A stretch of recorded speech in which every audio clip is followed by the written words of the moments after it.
Welcome to PM7 media.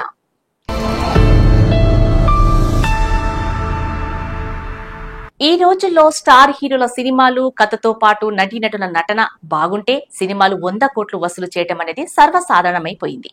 ప్రభుత్వాల దగ్గరికి వెళ్లి మేం అంత ఖర్చు పెట్టాం, ఇంత ఖర్చు పెట్టాం, మా డబ్బులు మాకు రావాలంటే మీరు టికెట్ ధరల పెంపునకు అనుమతి ఇవ్వాలి అంటూ వినతి పత్రాలు అందజేసి అనుమతులు తెచ్చుకుంటున్నారు.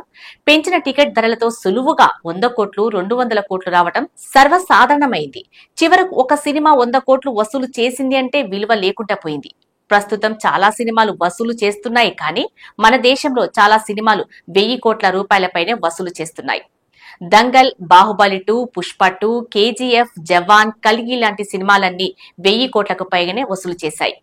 దంగల్ 2000 కోట్లు, బాహుబలి 2 1850 కోట్లు వసూలు చేయగా పుష్ప 2 కూడా అంతే వసూలు చేసిందని చెబుతున్నారు. కానీ వాస్తవం ఎంతో ఎవరికీ తెలియదు.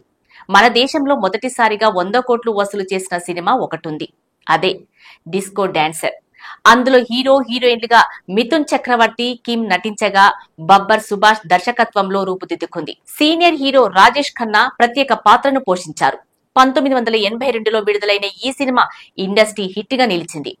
డిస్కో డాన్సర్ చిత్రంలో మిథున్ చక్రవర్తి డాన్స్ కు యువత ఉర్రూతలూగింది.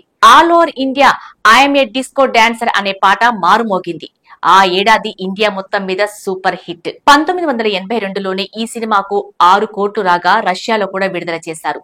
ఆ రోజుల్లోనే రష్యాలో 60 మిలియన్ రూబిల్స్ ను కొల్లగొట్టింది. అప్పటి లెక్కల్లో రూపాయల ప్రకారం 95 కోట్లు. ప్రపంచవ్యాప్తంగా ఇతర దేశాల్లో కూడా ఈ సినిమా బాగా ఆడింది. దాదాపు 101 కోట్లు వసూలు చేసింది. ఆల్ టైమ్ హిట్ గా మంచి క్లాసిక్ సినిమాగా ప్రేక్షకుల గుండెల్లో నిలిచిపోయింది.